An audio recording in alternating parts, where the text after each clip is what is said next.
এটা আমার জীবনে আমার প্রথম ভোট। আমি আগে কখনো ভোট দেইনি, প্রথম ভোটও দিব এবং প্রথম প্রার্থীও হয়েছে।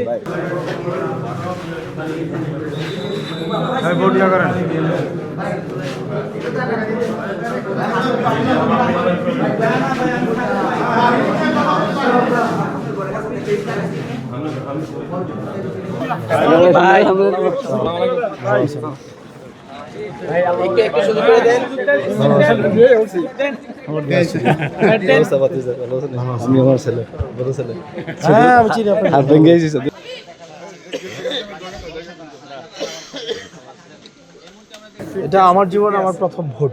আমি আগে কখনো ভোট দেইনি, প্রথম ভোটও দিব এবং প্রথম প্রার্থীও হয়েছে।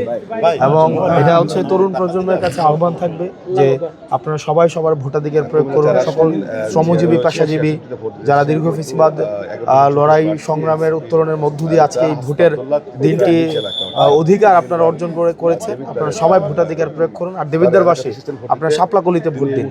আপনারা শাপলাকলিতে আমরা আপনার প্রতিনিধি হয়ে, আপনার কণ্ঠস্বর হয়ে সংসদে আপনার প্রতিনিধিত্বই আমরা করবো ইনশাআল্লাহ। প্রার্থী এবং ভোটার হিসেবে আমি প্রথমবার। নিজের এলাকাতে কেমন লাগছে প্রার্থী এবং ভোটার একসাথে দুইটা, কেমন লাগছে নিজের এলাকাতে ভোট দিতে? এটা উৎসবমুখর পরিবেশ, সবাই আসছে, তো ভোট দিতে যাই আমরা একটু দেখার চেষ্টা করি। এমনি আপনার এলাকাতে আমরা এসে দেখলাম বেশ আপনার উৎসবমুখর পরিবেশ এলাকা সন্তান হিসেবে আমরা প্রথম ভোট প্রার্থী, আপনার কেমন লাগছে?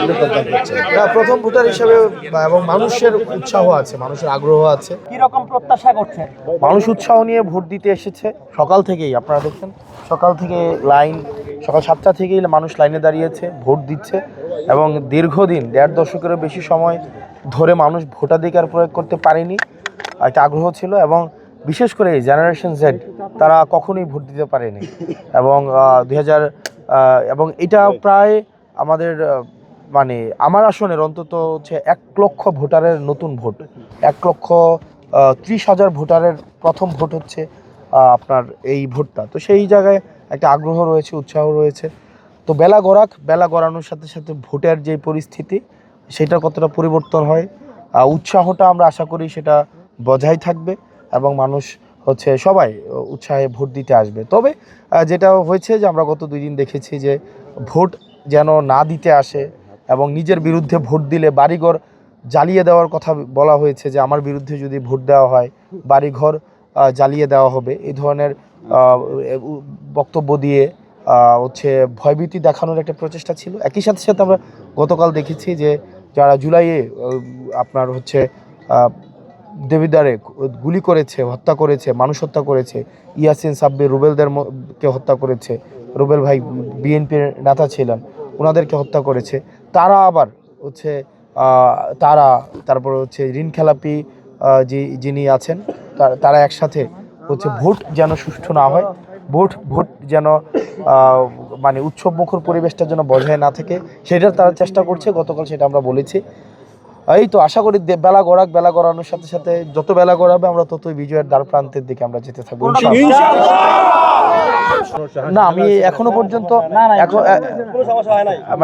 পর্যন্ত আমরা হচ্ছে কোনো ভোট কেন্দ্রে মানে এই যেই টেকনিক্যাল এবং প্রক্রিয়াগত কোনো জটিলতা আর বিষয় আমার কাছে এখনো খবর আসেনি। যদি কোনো প্রক্রিয়াগত কোনো জটিলতার বিষয় আসে সেক্ষেত্রে অবশ্যই আমি জানাবো।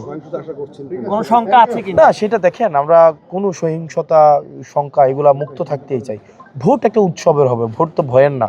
মানুষ তার ভোটাধিকার প্রয়োগ করবে, যাকে ইচ্ছা থাকে, যাকে পছন্দ তাকেই ভোট দিবে। তো এটা আমি মনে করি না। দেবিদ্বারের মানুষের কাছে আহ্বান থাকবে, আপনি যাকে ইচ্ছা ভোট দেন। শুধু ভোটের জন্য আপনার ব্যক্তিগত সম্পর্ক অবনতি ঘটুক আমরা সেটা চাই না, তবে ভোট দেন, যাকে ইচ্ছা দেন। এবং আমরা প্রত্যাশা করি যে সামাজিক যে সৌহার্দ্য সম্পর্ক সেটা আপনারা বজায় রাখবেন। শুধু ভোটাধিকার প্রয়োগের জন্য নিজেদের মধ্যে কোনো ধরনের নেতিবাচক সম্পর্ক আমরা প্রত্যাশা করি না। এবং এখনও পর্যন্ত বেলা গড়ানোর সাথে সাথে এই বিষয়গুলো নিয়ে আসলে মন্তব্য করা যাবে।